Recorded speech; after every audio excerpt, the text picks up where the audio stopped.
Okay, Alhamdulillahi Rabbil Alameen. Wassalatu wassalam ala ashrafil anbiya wal mursaleen wa ala alihi wa sahbihi ajma'een amma ba'd. Ayyuhal ikhwatul kiram, assalamu alaikum wa rahmatullahi wa barakatuh. Wa nas'alullah ta'ala an yataqabbal minna wa yaghfir lana dhunubana wa yukaffir 'anna sayyi'atina. Nas'aluhu بعلم نافع ورزقا واسع وعملا صالحا متقبلا وهو حسبنا فنعم المولى ونعم النصير ولا حول ولا قوة إلا بالله العلي العظيم. So praise be to Allah, Lord of the worlds, peace and blessings on His Prophet Muhammad sallallahu alaihi wasallam. After saying salams to you all, we ask Allah to forgive us and to accept from us, to give us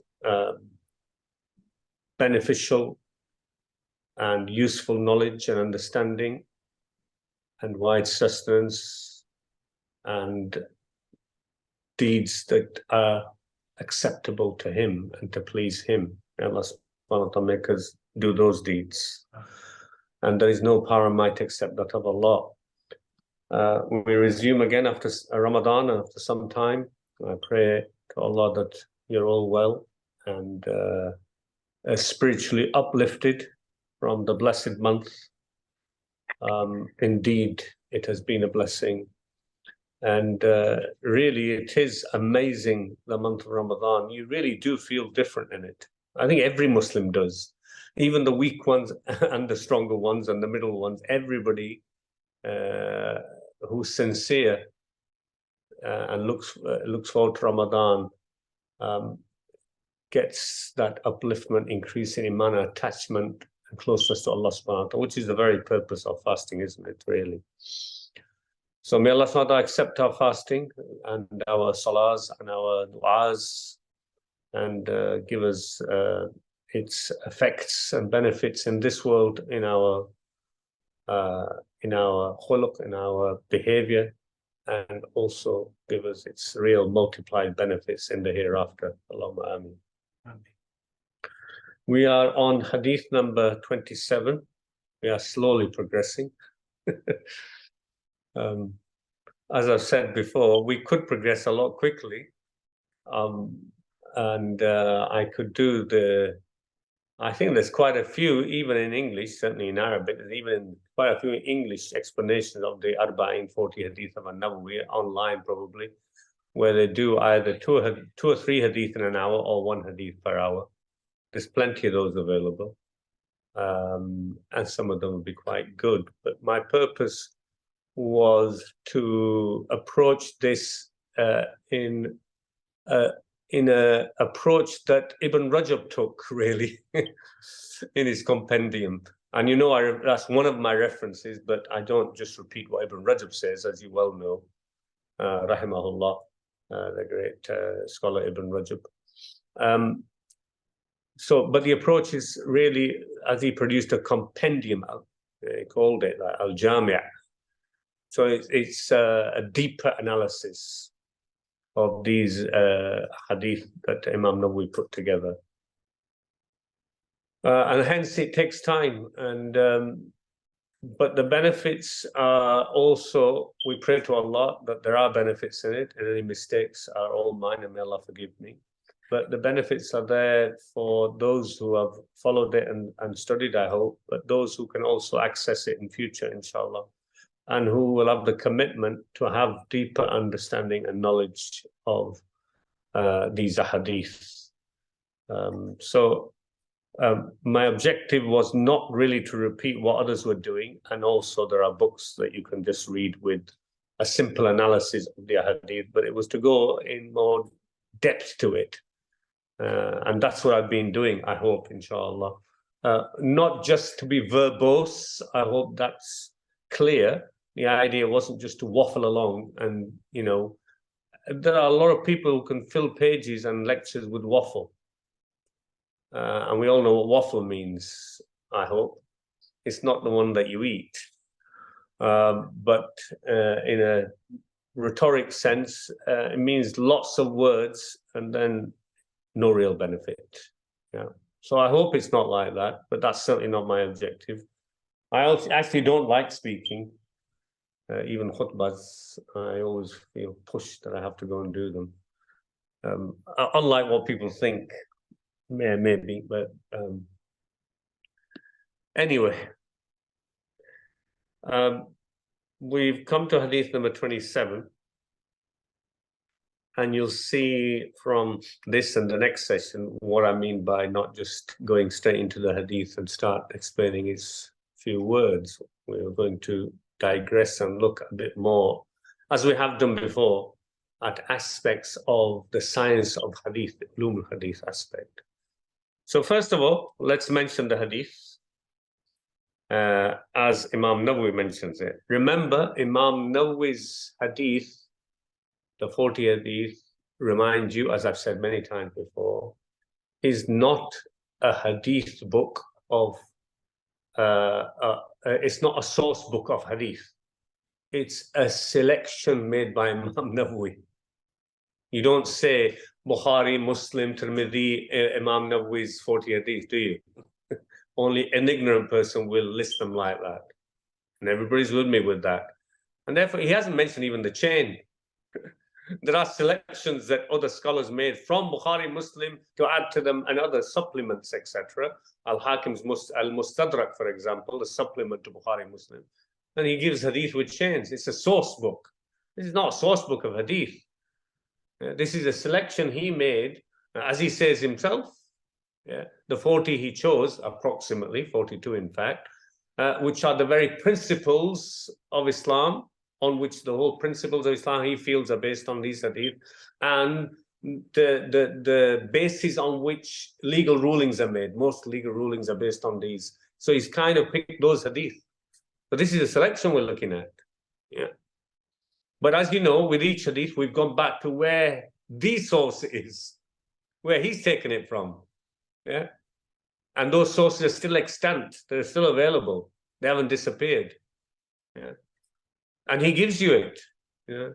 When he says Rawahul Bukhari wa Muslim, it was reported by Bukhari and Muslim. So the source he's taken it from is Bukhari and Muslim. So those are the source books. So here we go with this one. He actually gives two versions of it. And he says, Imam Nawawi, not giving a chain from him to the Rawi. He's not saying through so-and-so. He's giving the Sahabi, and then he gives the source book where it's mentioned with the chain. So Imam Nawawi says, An-Nawas ibn Sam'an radiyallahu an. And in Nabi sallallahu alayhi wasallam, from An-Nawas ibn Sam'an radiyallahu an, who's Sahabi, from the Prophet sallallahu alayhi wasallam, who said, Al-birru husnul khuluq wal-ithmu ma haka fi nafsika wa karihta an yattali'a alayhi an-nas. Righteousness or good is good conduct, good behavior, good morals. And sin or bad conduct, wal-ithm ma haka fi nafsik, what wavers in your soul. Wavers in the soul, one aspect of how you can detect it. وَكَرِهْتَ أَنْ يَطَّلِعَ عَلَيْهِ النَّاسِ, and you dislike that other people know about it. That's what ithm is. Bad conduct. Rawahu Muslim. And then وَأَنْ وَابِسَتْ ibn Ma'bad radiyallahu an. So this is Sahabi, another Sahabi. قال, who said, جِئْتُ تَسْأَلُ عَنِ الْبِرِّ, I have come to ask you about righteousness. No, he didn't say that. So not ji'tu. Ji'ta tas'alu an bir. Qal means the Prophet ﷺ said. Not the Rawi. Qala Nabi sallallahu alayhi wa sallam. Ji'ta tas'alu anil bir. So he comes and the Prophet ﷺ, you've come to ask me about righteousness. Rhetorical. In other words, he already knows what he's come to ask him about. Sallallahu alayhi wa sallam. Ji'ta tas'alu anil bir. Qult. Wabisa ibn Ma'bad yani. Qult. He said, I said, Naam, yes. Qala sallallahu alayhi wa sallam. استفتِ قلبك, consult your heart. البر ما اطمأنت إليه النفس واطمأن إليه القلب. Because righteousness is that in which your soul is content and calm, and that in which your heart is content and calm. That's what righteousness is. Wal ithm, on the other hand, bad conduct or sin, if we want to call it that, inverted commas, ma haka fi nafs. That's similar to the first hadith.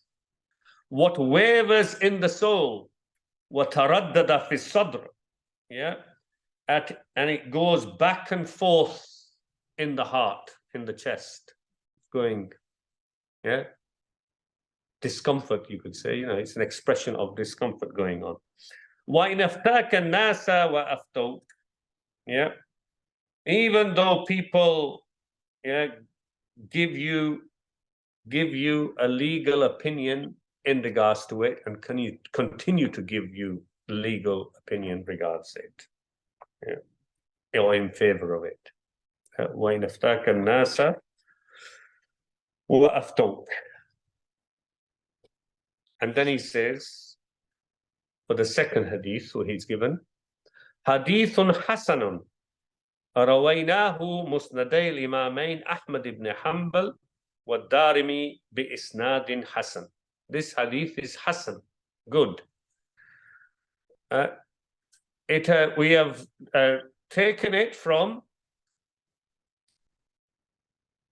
the musnads of the two Imams, Ahmad ibn Hanbal's musnad and Darimi's musnad, with a Hasan chain, with a good chain. So we'll go to the details of the hadith maybe next time or the time after. There's a few things I want to mention here. Sahih Muslim is the first hadith. This one is Musnad Ahmad, and he calls it here, as some scholars have called it, Musnad al-Darimi. And we'll come back to that later, because Darimi, who's a collector of hadith of early times, around the time of Bukhari and Muslim, his book is actually Sunan, the way it's collected. That's the more correct term for it, not Musnad. And I'll explain that to you later when we come to what a Musnad is, and compared to other collections of hadith. Why did Ahmad ibn Hanbal call his book Musnad, yeah, in the Sunnah? But today I want to look at, he says this hadith is Hasan. What does that mean? Yeah, what does that mean? Hasan in language means good, nice. Yeah, but it doesn't mean that here. Yeah, in fact, some people did use the term Hasan rarely in the sphere of hadith and say, oh, this is a nice hadith. Yeah, for example, Ibn Abdul Barr, for example, used it occasionally, and he mentions that this hadith is actually fabricated. So the ruling on the hadith he's talking about, he says, is mawdu'. It's actually not true, it's fabricated.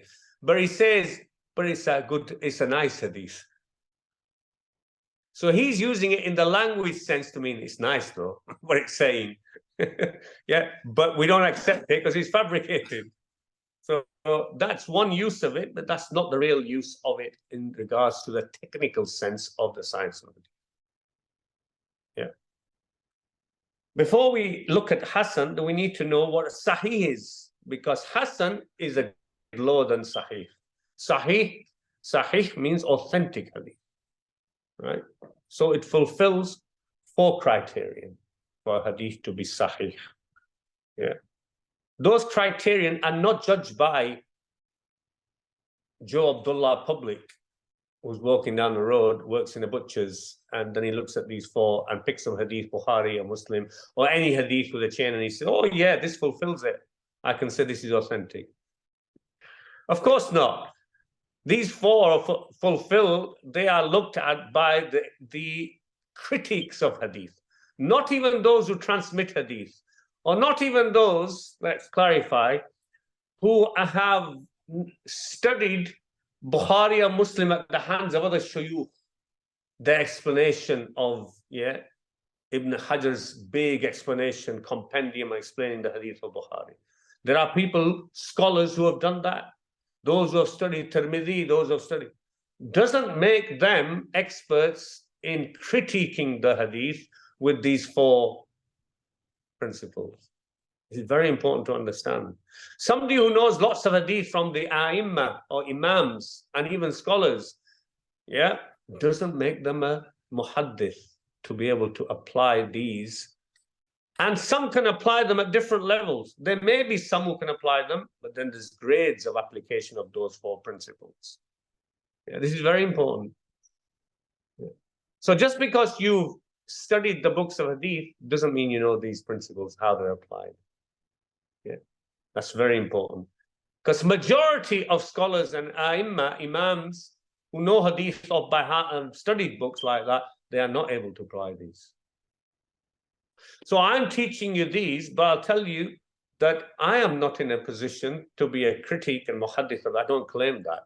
I've studied ulum al-hadith. I know what the principles are, but it's my teacher and the likes of him who are experts in applying these principles.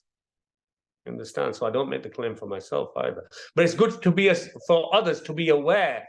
The Imams, the scholars, the fuqaha, who are not experts in this critique of hadith, and the public to at least have a cursory realization that this is an intricate field, one of the most intricate fields, and it's interesting as well. So the hadith experts or critics of hadith who decide whether a hadith is authentic or accepted or rejected. Accepted or rejected. Accepted hadith are sahih or hasan. All the rest are rejected. Long list of different definitions. Some people put them all under da'if, but actually da'if doesn't give it justice, because the weakness, it means weak, but weakness is of all different kinds of grades, including they stick in it fabricated. It's not even weak, it's just made up. But those are two big levels: accepted, rejected. So we're talking in the accepted field, aren't we? And of course you expect authentic to be the majority here. And we'll come to Hasan, which is what we're talking about here, because this hadith is Hasan, the second one. So for Sahih hadith, 4 principles, 4 criteria must be fulfilled. One is ittisal al-sanad. Ittisal means connection of the chain. In a chain, hadith has a text and it has a chain of narrators. The chain of narrators must all link with each other back to the Prophet ﷺ without any break. Right? That's his first condition. Link, link to each other means, what does it mean? Link. It means that if Imam Bukhari says, my Shaykh reported from D, from C, from B, from A, that the Prophet ﷺ did this or said this, then Imam Bukhari's this chain must link all the way back. How does it link? He's saying, I heard my teacher telling me this, and my teacher heard it from his teacher, and his teacher heard it from his teacher. All right? So hearing is one thing. They say, I heard from. Okay? So hearing is one. In other words, they met each other personally and heard it. Or they found it in the book, in the handwriting of their teacher, and they know this is his handwriting, and he's written it with a chain that so-and-so told me this and so-and-so told me this. That's accepted as well. Or which was used by the likes of Imam Muslim in the Hadith, that the 2 narrators who are saying, I got this from my teacher, that they lived at a time and a place where it was possible for them to meet and have heard it from each other.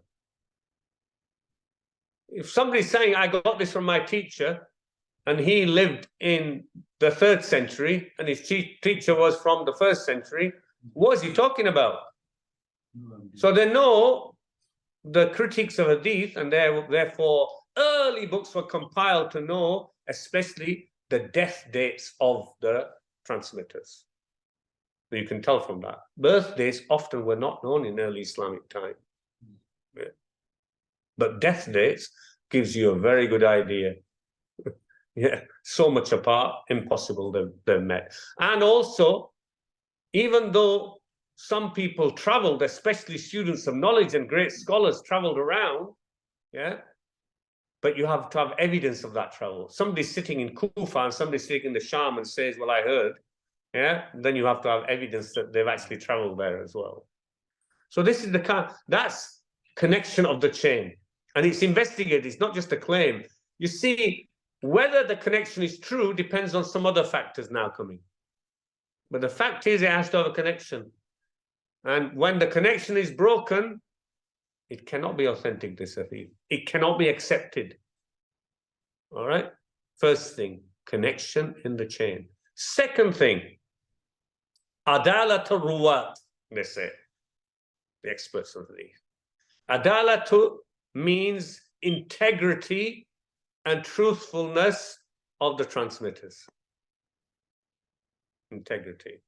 That's why the books of critics of hadith written in early times by experts in this field, they're called books of al-jarh wa ta'dil.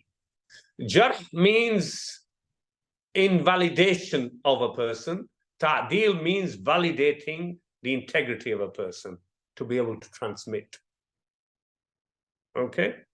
So adala is nothing to do with accuracy. Adala is trustworthiness of this person. Yeah? And that goes without saying the person's a Muslim. Yeah. Okay, any Joe, Harry from Shia, not from Shia, from Hinduism, Buddhism saying, I heard from the so-and-so transmitting from the Prophet. What? Who are you? Who are you transmitting? So, but it's not just Muslim, it goes beyond that. And of course, there's an element of when is the adala integrity broken? For example, it is known the person's a drunkard. They're doing kaba'ir, big sins. Cancelled. Before you even go to in hadith. Yeah, they're not trustworthy. Yeah, fasiq. Muslim, but fasiq. What about small sins? Well, it'd be impossible for anybody to transmit anything because we all do small sins. Yeah, so it didn't go into nitty-gritty detail. Oh, he did this today and he did that, and you know, they're watching them sending 3 jasus after the person. So small sins cannot be included in that, but major sin. And even in a sin has to be a sin which is agreed by the whole ummah, because in some sins, somebody says this is haram, yeah, Malikiya says this is haram, Hanafiya say no, it's not, it's halal. What are you going to do there? Because where there's room for ikhtilaf in opinion, then you don't use that as a basis for deciding, oh, well, we're going to reject all the hadith. Although some people in hadith did that wrongly. Yeah. So most balanced and best experts say, no, that's not the basis of it. And when it says adala, integrity, it also means lying. That's the most, what you're looking for. You want somebody who's truthful. Not really about the drunkenness or anything else. You want somebody who's truthful. And a person who's going around drinking, not accepted that they're going to tell the truth anyway. But truthfulness is the thing. So if somebody is known as a liar in society, in general life, well, they're not going to be accepted in hadith as a truthful and trustworthy person, are they? But if somebody is known as truthful generally in society, they can still be a liar in hadith. 2 ways. 2 ways. One, they made up the hadith. The intention was good, yeah, but they pretended they got it from so-and-so and they didn't get it from so-and-so. They're not liars out there, but they're lying in this hadith. Second, he doesn't know it's a lie from so-and-so out of ignorance, so he's passing on a lie. Yeah, so it needs checking. Yeah. So I'm giving you just some glimpses. This is not comprehensive course on Ulum Hadith. I'm giving you some glimpses into what's going on here in regards to that. There could be people of bid'ah. Some Sunni Hadith scholars rejected all Shi'i Hadith transmitters, but not like Bukhari and Muslim. They were more balanced. As long as they're not claiming through a hadith their bid'ah, their innovation, they're using this hadith to come. As long as it's not that, and they're known to be truthful, yeah, they've just made a mistake in that particular field. And this hadith is not to do with that field where they're in innovation. It's a separate issue, yeah, and they're truthful, they will take them. Okay, so a little bit about that, but link them with the third condition. Each one is not on its own. All of them must be fulfilled, right? So you got somebody, the chain's connected, they are integral, they are people of validated as being, yeah, of good character, not liars, yeah, trustworthy, to tell the truth. Now we come to the third condition, ضبط الراوي, accuracy of the transmitter, right? They may be truthful, yeah, definitely heard, but they may have mixed up the words. They may have got it upside down. They may have heard something and put something else. Can it happen? Of course it can. This is now to do with memories. This is not to do with integrity. Yeah, that's adala. This is dhabt. Yeah, mutqin. They say thiqa mutqin. Thiqa means trustworthy. Mutqin means accurate. Yeah, and that's also checked. Yeah, because hadith, when they come, they hear it from the teacher. Well, the critics of hadith go back to the teacher, look at his work and see, did he say that? Or they go back and ask the teacher and say, your student is claiming that you said this. So the teacher will repeat and they'll find out, well, actually, he's saying something different. He's saying something totally different. Can't be relied on, this student. Yeah. And this is because knowledge is being widespread. It's not coming down one chain. There's lots of students. Then they look at the other student and then they check it with the teacher. And that student, for that hadith, 10 other students agree with the exact words this particular student has said. This other student, he's the only one coming with an anomalous statement. You understand? See, they can now say, well, this one, not reliable in their accuracy. Yeah. So accuracy. Now, accuracy, some scholars of hadith were very strict about it. Like Imam Malik, for example, he wouldn't take a hadith, he said, unless the person transmitting the hadith had understood it, had enough understanding. They weren't just transmitting it. Ibn Hibban was even stricter. Ibn Hibban is another collector of hadith from the 4th century, who has his famous Sahih Ibn Hibban. And his condition here is strict. He says that he only took a hadith from one who he thinks is a faqih, a scholar. Because he said the others may mix it up, etc., etc. Yeah.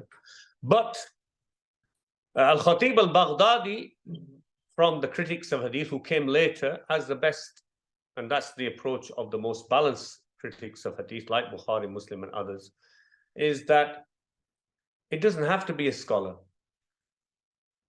It doesn't have to be somebody on it, because the Prophet ﷺ said in authentic hadith, Naddar Allahu amrak, may Allah make radiant the one who takes hadith from me and transmits it as he or she heard it. And then he said, Rubba muballigh aw min sami'. Perhaps the one receiving the hadith from this intermediary who heard it from me will understand it better than the one who is hearing from me. So the faqih comes later, but he's transmitting accurately what he heard. Yeah. But the one who receives it, oh, he's of a different level of understanding. Yeah. So it's not necessary to have this, but you see where they're going with it. They want accuracy. So was it a condition that the hadith has to be exactly as the Prophet ﷺ said it and the Sahabi who said it? Some said yes, others said no. Well, that shows you itself. Yeah. Even the hadith which talk about transmitting from the Prophet ﷺ accurately, yeah, there's difference in the words. They're all authentic. Because Sahaba, when they're hearing it, if 3 Sahaba hear the same story, you'll see, as I've shown you before, in a hadith, one Sahabi is saying something slightly different, the other one's adding to it, the other one sees it in a slightly different way. They're all authentic, but it gives you a fuller picture when you, yeah. So it's not word for word, except for nowadays, when it has been finally documented in the 2nd, 3rd century in the books of hadith like Muwatta, Imam Malik and Bukhari and Muslim, then nowadays it is best to transmit the hadith accurately as it is in the books of hadith. That is best. Maybe a faqih, an alim who's talking about their legal opinion on an issue, they can transmit and paraphrase it. Yeah. Because they already studied the hadith and now they're paraphrasing. Yeah. But not the Joe public. Because Joe public, if everybody starts paraphrasing, you know what we say in English language about Chinese whispers? We know what that means, don't we? So A hears from Z, right? Paraphrases that, passes it to B. B paraphrases it again, passes it to C. C paraphrases it and passes it to D. In the same year, in the same place, by the time you get to G, the story will be completely different to what it was over here, won't it? So Joe public, no chance. Yeah. Do not try and transmit hadith except by the words. And in fact, urge to scholars as well, really, because scholars transmitting these hadith have often made mistakes in their scholarship by not referencing the hadith with its words. So they've misunderstood, misinterpreted, because they didn't have the hadith words to hand. So it's dangerous even for them. So what about public then? You understand? So anyway, this is to do with accuracy of the transmitter. Yeah. Which comes also, part of that comes in the 4th condition. Some scholars of hadith said these conditions are fulfilled, the hadith is accepted. We don't need the 4th condition.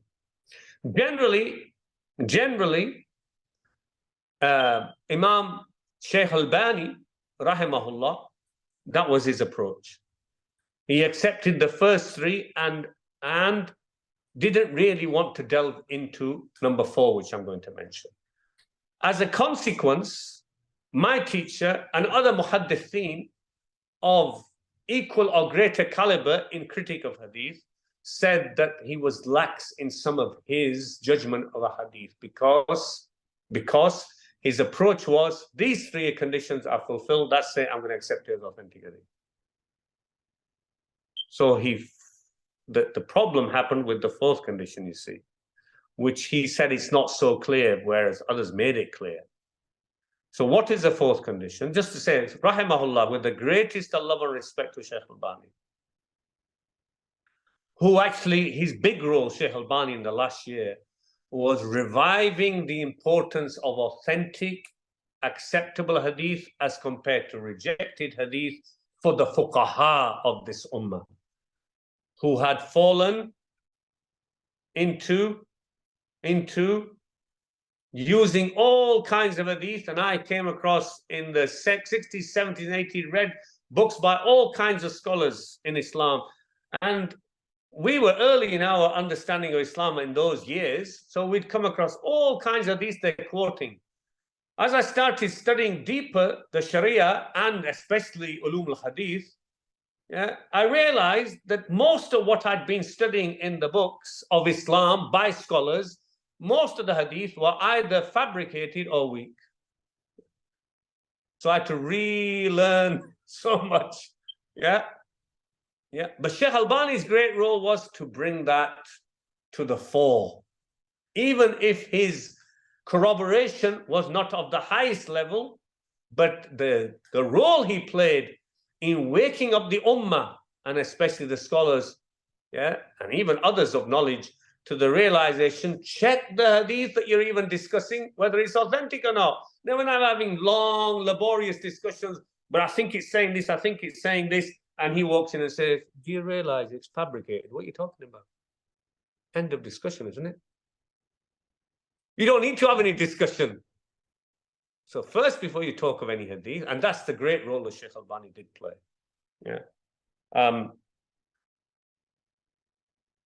And yet there were great scholars around who were using hadith.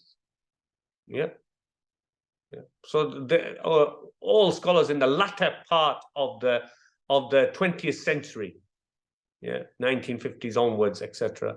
They all have a great respect and awe for Sheikh Albani for doing that. Because perhaps that was done 50, 60, 100 years before him by others. But again, with time, this idea sort of disappeared and got diluted. The fourth thing, and I'm sorry this is technical today, I told you it would be, but I hope you find it interesting, even though and I'm simplifying it for you. I'm simplifying it from the Arabic in which we were taught by our teachers to now into English, so that you can understand bits of nuances of what it's involved. The fourth condition is salamatu min illatul mu'assara, that the hadith is free from illah.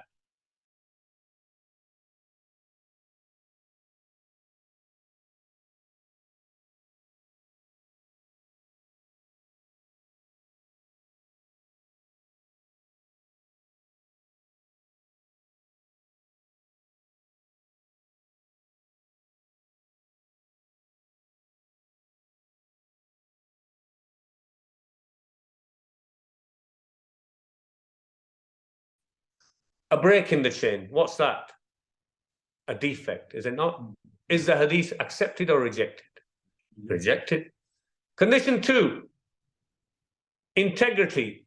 One of the reporters in the chain is a liar, or mixed, is a liar. Is this a defect? It's a defect because it says integrity of the narrator. It's not fulfilled, is it? Cancel. Defect. Number 3, you find out this particular person in the chain makes tons of mistakes all the time, even though they're truthful. Defect, rejected. So why do we need to have number 4 saying absence of defect? Because number 1, 2, and 3 is already telling you what's needed. You follow me? Number 4 is not talking about that. That's why I said number 4 is hidden defect. Because those defects I've just mentioned are apparent defects. Even a weak person in hadith is able to detect them. Not a lay person, even a weak person in ulum al-hadith, which is not even majority of the imams, is able to pick that one up.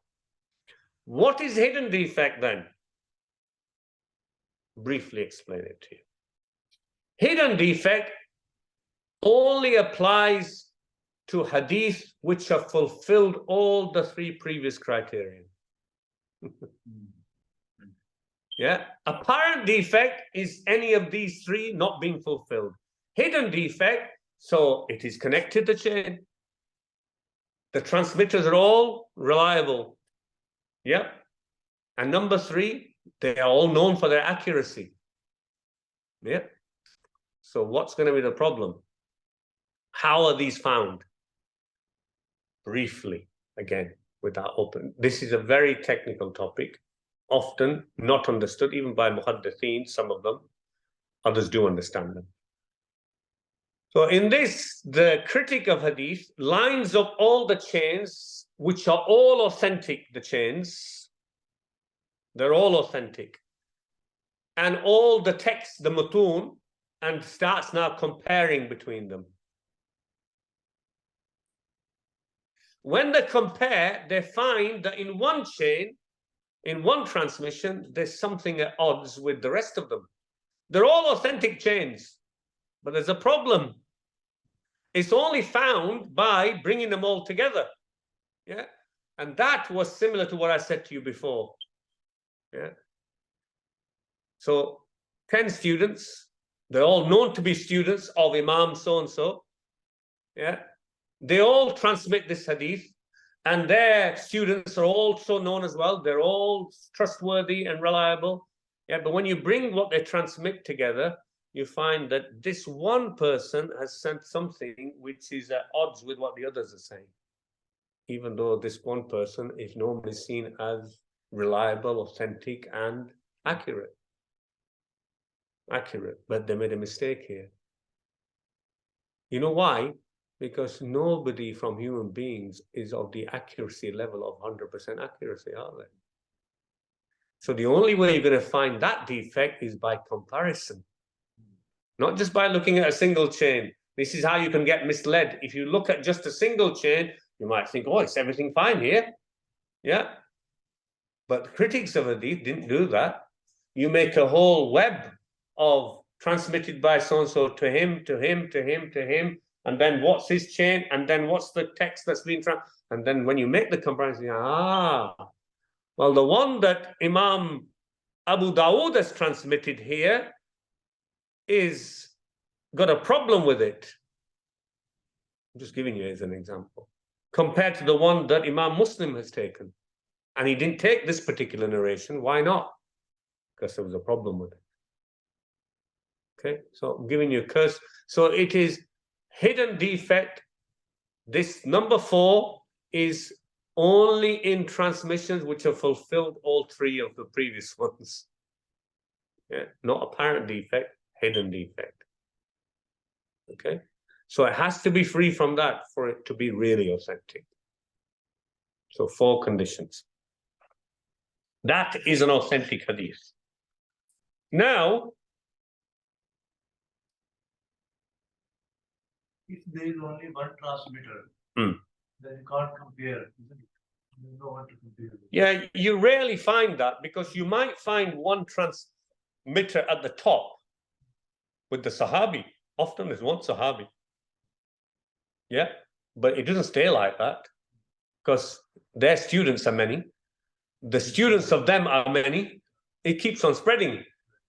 Yeah, it doesn't come like that. Yeah. Now, Imam Tirmidhi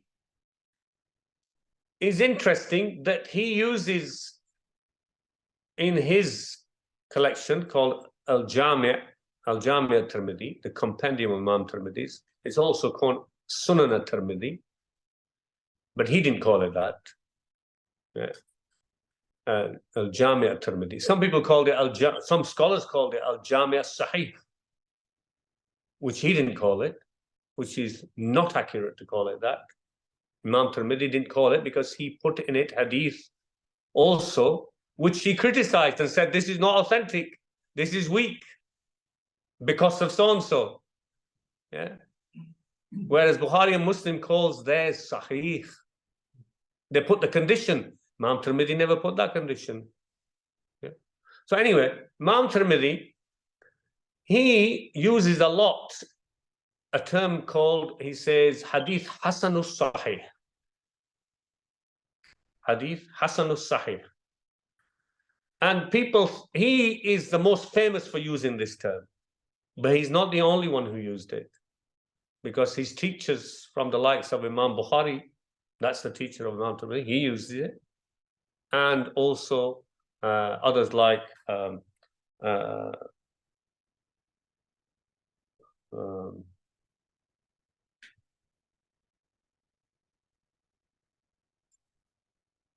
Abu Hatim al-Razi, one of the teachers of Imam Tirmidhi, also uses the term as well. But Imam Tirmidhi clarifies when he uses this term. So he's using Hasan and Sahih, both terms. But if you take them individually, they have different meanings, as we're going to come to. When I started all this debate to try and explain to you what Hasan Hadith is, remember? So why did he use Hasan al-Sahih? Hasan al-Sahih isn't something in between Hasan, good Hadith, and Sahih. That's not why he's using it. Apparently, it would seem like that, but it's not. Actually, it's a very authentic Hadith in his opinion. He says Hasan al-Sahih, where it is not authentic only from the chain that he's giving in his collection, but when he says Hasan al-Sahih, he means there is another hadith with the same meaning as I'm putting to you, with an authentic chain as well, another authentic chain. In other words, there's more than one authentic chain, for this hadith that I'm putting here. So it's corroborated. So he calls it Hada Hadith Hasan al-Sahih. That's what he means by Hasan al-Sahih, specifically Imam Tirmidhi. That's what he means when he uses it. In other words, more than one chain of narration for this authentic hadith. And that one's authentic as well. All right? So now we come to Hasan Hadith. What is Hasan Hadith? There are two kinds of Hasan Hadith.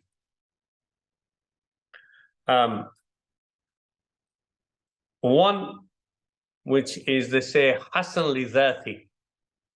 It is Hasan. Here, Hasan means good. It means acceptable. It doesn't mean it's a beautiful hadith. Beautiful in its words. It's a technical term. Hasan means good and acceptable hadith. And there's two kinds. One which is good in its corroboration in itself. What does that mean? It means that all the four conditions, or you could say the first three conditions of connected chain, integrity of the transmitter, accuracy of the transmitter, they're accepted, they're all fulfilled, except the third one, which is they sometimes make mistakes. They're not as accurate as the other narrators. They make some mistakes. If you look at their narrations, you'll find that compared to some who are thiqa al-mutqinun, who are very reliable, this one we call suduq. Suduq means they're truthful, but they make some mistakes in their transmissions. So their level falls short, in the accuracy, in condition number 3. So they make some mistakes.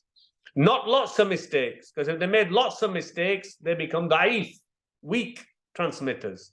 They are suduq, they make some mistakes. So when somebody like that is in the chain, that hadith now, if it fulfills everything else, becomes hadith Hasan. Hasan. How do we treat it now? What's the special thing about hadith Hasan compared to hadith Sahih that we're going to do? Two things. Firstly, because it has got that lower level slightly, even though it's accepted hadith, we must investigate this particular hadith with more care. Investigate with more care to see in case there is a hidden defect here. We talked about hidden defect, we put them all together. authentic hadith. This one, because it is not even Sahih, it is Hasan, we're going to look even more carefully, I think. You understand? That's the first thing. Second thing,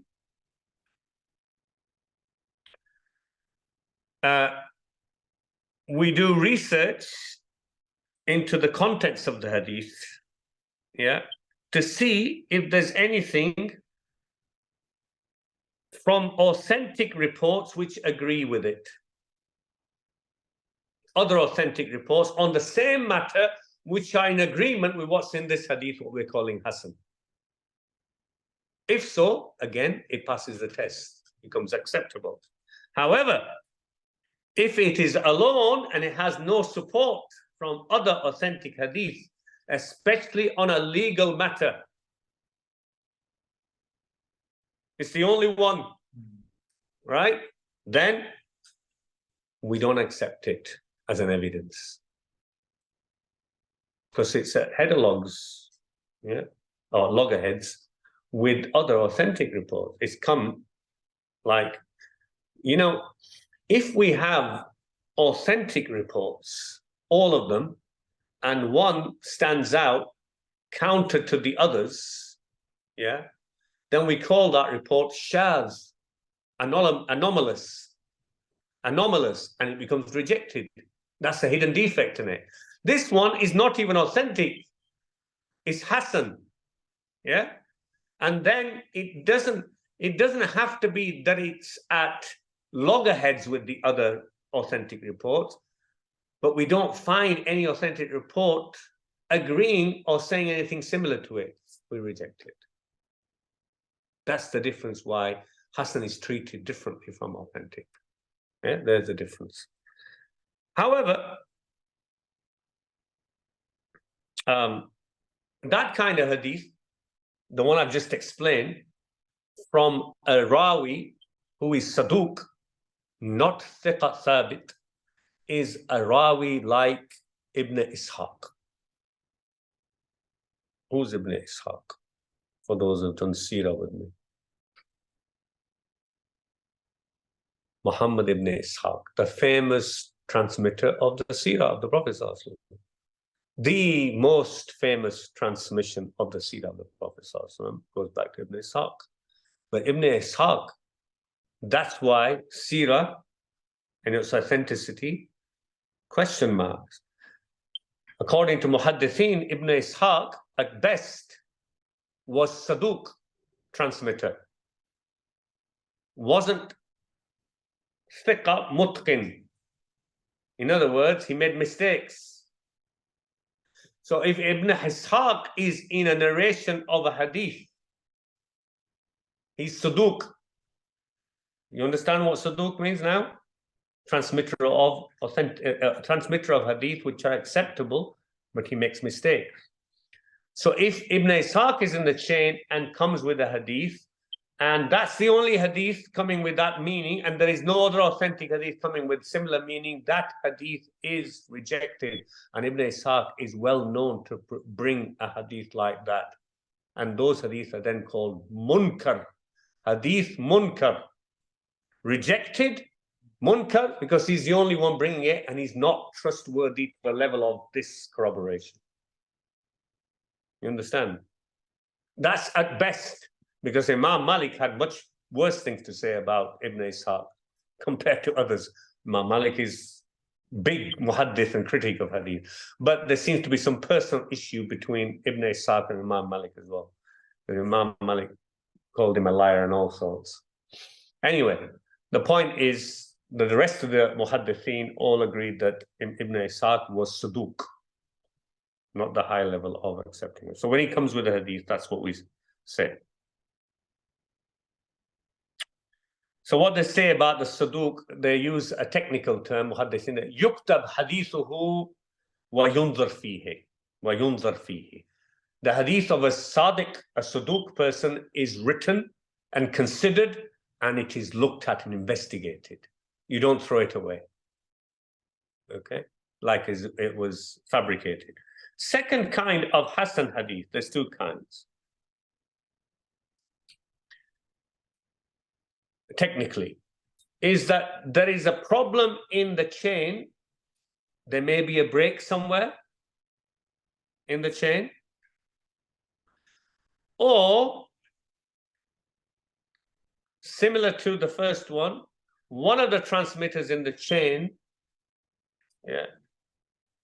they are trustworthy, but they make lots of mistakes. They are not liars, though. It's very important. Second kind of Hasan Hadith is called Hasan li ghayri. The first one was Hasan li dhati. It is of a good level by itself. Hasan li ghayri means it needs support from other hadith to make it Hasan. Otherwise, it would be weak, because we've already said a break in the chain makes the hadith rejected.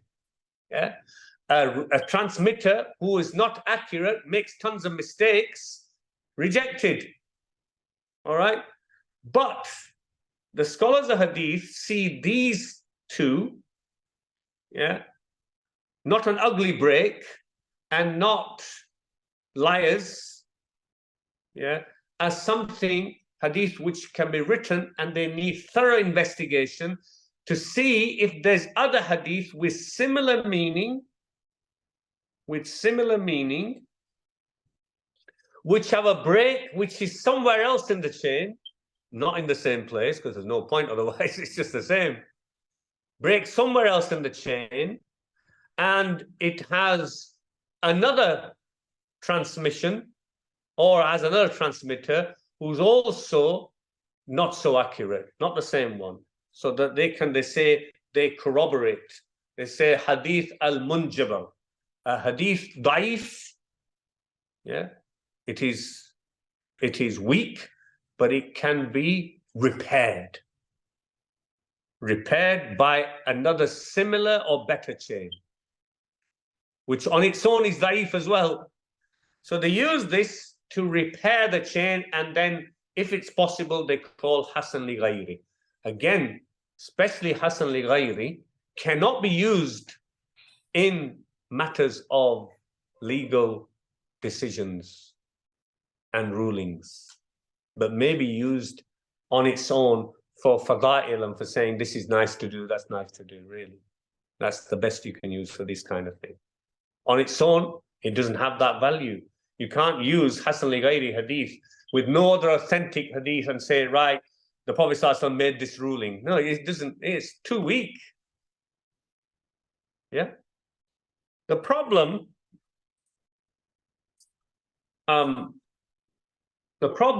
let me just mention, in this second type of Hasan li ghayri hadith is with the latter-day scholars of hadith today, and imams and scholars of today. They became very lax with this. When Imam Tirmidhi and his teachers, and those before them, like the likes of Ahmad ibn Hanbal, who was great muhaddith and critic of hadith, and Imam Bukhari and others, and were using the word Hasan li ghayri, they say Imam Ahmad would take Hasan li ghayri hadith because he didn't want to use his opinion. He'd use this kind of Hasan hadith. But his Hasan hadith was different, more like compared to now. Nowadays, remember what I said, rejected hadith, generally they say da'if hadith. In that is levels of weakness. So nowadays, latter-day scholars in the last 200 or 300 years, many, they just took any kind of weakness and said, oh, we got two weak ones here, right? We'll bring them together. One supports the other, we'll call it Hasan. That's nonsense. That is not having any deep knowledge and ability in hadith, because it's not saying any level of weakness, has small weakness in it, and the other one only has a small weakness. And then you also don't use it for making rules and regulations anew. This is very important, very important. So latter-day scholars in the last 200 or 300 years became very lax in this field. So I'm very wary of present-day scholars using Hasan hadith in their books, because I wonder where they got it from, where they got to the conclusion of Hasan, who made the conclusion, as compared to Imam Tirmidhi saying Hasan when he says Hasan. because he's much more careful with this.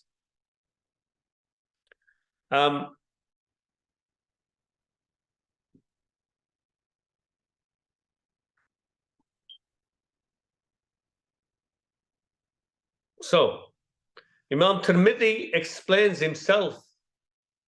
Imam Tirmidhi was really the first person to technically bring to the fore the idea of Hasan Hadith. Yeah. Imam Tirmidhi, who died in 273 Hijri, was really the first person to bring it technically to the fore, and he explains it. He says in his book on Ilal, which is at the end of his book, Ilal means defects. So he's explaining that in his book, what he means. What I have called, he says, Hasan in this book, Al-Jami', Imam Tirmidhi is saying, I mean by it that it has a good chain. All such hadith with no transmitter accused of lies. That's not saying they're not making mistakes. Lies, they're not accused of lies. All such hadith with no transmitter accused of lies, and it is not shadh. Shadh means anomalous, standing out against others which are authentic, coming with something anomalous as an anomaly. It is not shadh, and it is transmitted in different chain with a similar meaning. That is, in my opinion, Hasan Hadith. Similar chain, meaning it has a similar level of weakness. Yeah, in my opinion, it is Hasan. Okay, so he's describing here Hasan li ghayri. Yeah. Ibn Rajab, the Ibn Rajab, who we, from the 8th century, whose sharh we're looking at for the Arba'in 40, he makes a comment on this in explaining, because Ibn Rajab wrote a sharh, an explanation to the book of Imam Tirmidhi, his book on defects. Imam Tirmidhi's book on defect, Ibn Rajab comes to explain it because some people misunderstood what he said. So Ibn Rajab says, explaining what Imam Tirmidhi just said, he said, if he means what he's saying, Imam Tirmidhi, he's saying a hadith transmitted by Sikkatul Adl, they are trustworthy transmitters, but makes many mistakes. And most from such a person has,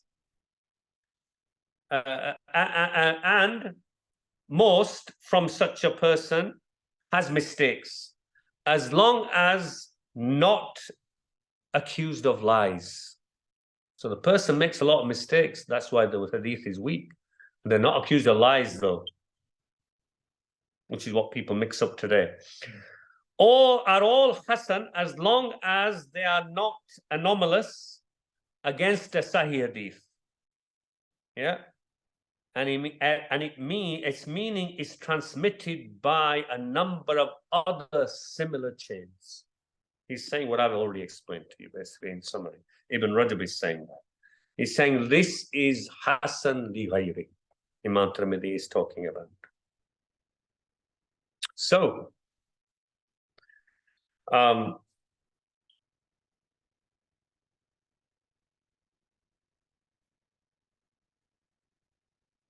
to finish off with for today on Hasan Hadith, a few more things.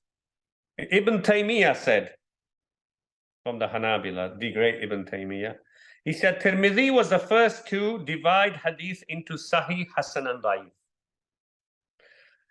It was not known before that, but it was divided into Sahih and Da'if. Yeah, the previous scholars before him, because they took Hasan of a higher level, lidati, and put it in Sahih, and Hasan li ghayri, yeah, they tended to stick it with Da'if. Yeah, unless it was of good caliber. For predecessors of him, Da'if was of two types. That which could not be used at all was rejected and thrown away, and that which could be used and could be repaired, what I said earlier to you. That's how they saw it. Tirmidhi, the first to use Hasan as hadith, acceptable hadith, and he clarifies his own definition.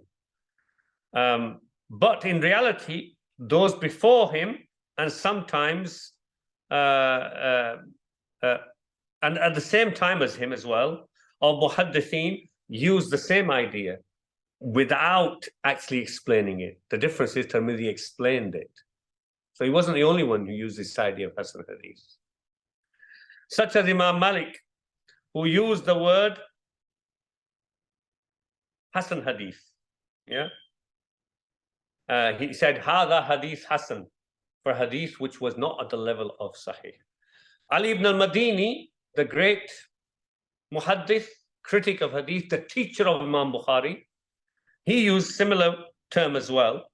He used it for a hadith. He said, this hadith has a Hasan chain. It's not Sahih. He said, reported by Ammar ibn Yasir, that the Prophet ﷺ said, Man kana dha wajhain fi dunya, ja'ala Allahu lahu lisanain fi nari yawm al-qiyamah. Whoever has two faces in the world, you know what we mean by that, two-faced. Yeah, I don't mean two-faced as in Batman. Two-faced. Whoever is two-faced in dunya, Allah will make for them two tongues, yeah, from the fire of hell, from fire on the day of resurrection. They'll have two tongues of fire. Yeah, because they're two faces to do what they're saying, aren't they? So that's why they're tongues, two tongues of fire. Imam Ali al-Madini says this hadith is Hasan. Yeah. Imam Bukhari, Imam Tirmidhi, his student, transmits some hadith from Imam Bukhari, quoting Imam Bukhari as saying this hadith is Hasan. Yeah. So that's just to give you that it's not something that's just been made later.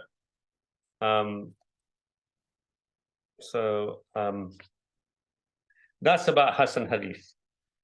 This particular hadith that Imam Nawawi's mentioned, he's saying hadith Hasan, the second part of it in hadith number 27, is hadith Hasan li ghayri. Hasan li ghayri. Yeah, because it is a weak chain, but it has other chains, yeah, which corroborate it. And what it has in it, as long as we don't use it on its own for legal application, and if you notice when we come to see the hadith, the translation I gave, it's not really to do with legal rulings, but talking more about the state of inside, something going around and around in the heart, how you feel about matters, yeah, even though a legal opinion comes about. And we'll explain that later, inshallah. Okay. That was something about technicalities of Sahih and Hasan hadith. Any questions? Clarify for what we covered today. Yes. With Sahih, are the evidences for that in writing also accepted, as long as the writing is somehow authentic? What are the conditions for that? Yeah.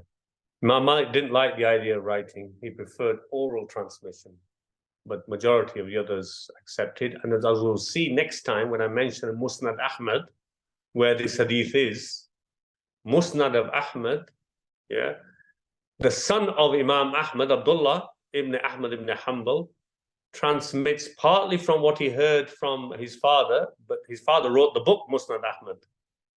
And what he didn't hear, he says, yeah, I found in the book of my father in his handwriting, and he finds a chain.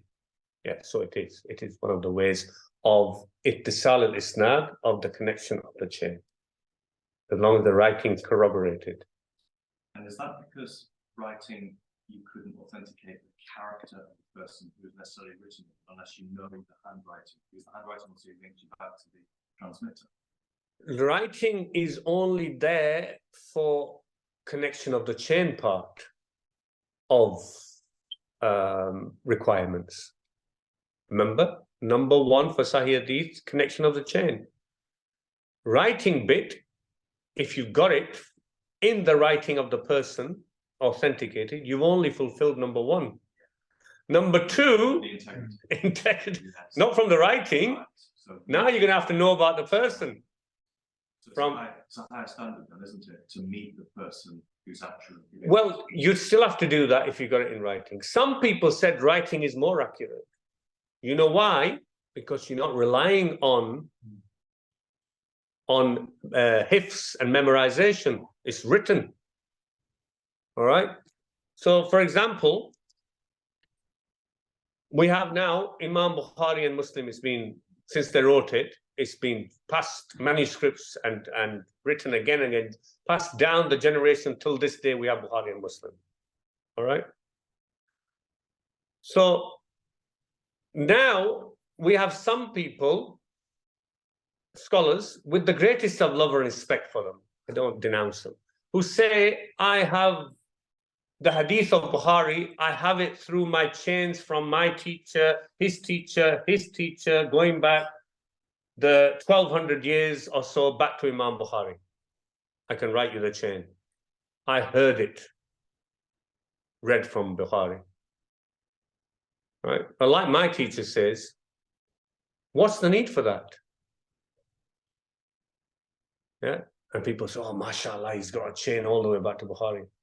Well, I can open Bukhari. Before Imam Bukhari, I needed the chain. Imam Bukhari, I've got access to it. So I can just go straight to Imam Bukhari and say, Qala Muhammad ibn Abu Ismail al-Bukhari, Qal. Yeah, that he heard from his sheikh. So there's the chain.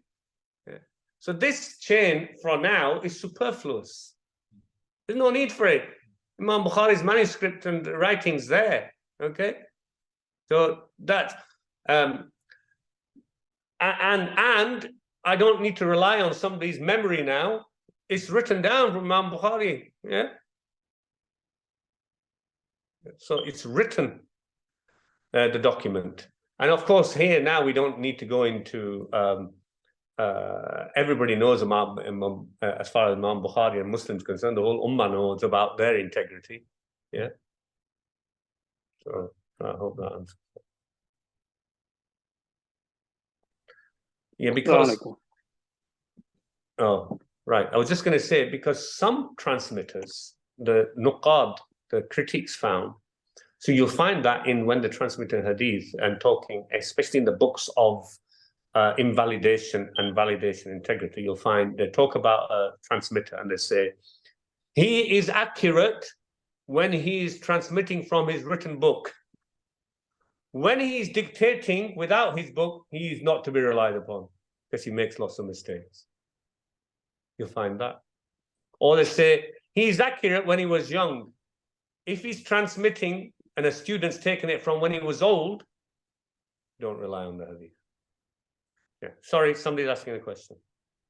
Yes, I was asking, so in summary, what we're saying, Sahih and Hassan can be followed, except for Hassan can't be followed for legal jurisprudence. And other than that, they're both to be followed. They accepted hadith, yes. Okay. They come under that category, yeah. Is that right? Yeah, that's fine. Yeah. Yeah. Hassan can be followed as long as it's not on its own for legal rulings. Yeah. Yeah. If it has other corroboration, especially Hassan al-Dhati, which is in itself is integral and good, then they're okay with other evidences to support it. So we look at it more carefully, but it doesn't bring anything new. Any other questions? Yes. Is the literal meaning of Sahih authentic? Yeah. Or does it have any other meanings at all? Authentic. Authentic. Sahih. Hassan meaning good, right? Or correct. And they used it.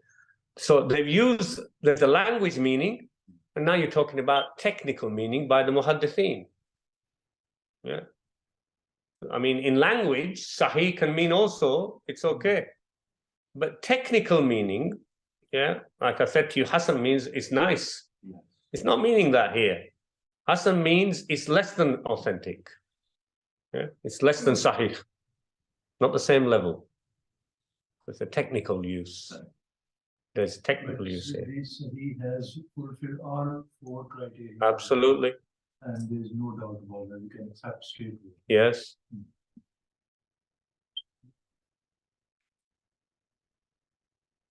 Okay. Barakallahu feekum. Technical it was, but I hope it was useful for you as an introduction to some aspects of Sahih and Hasan. And wa akhiru da'wana alhamdulillahi rabbil alamin.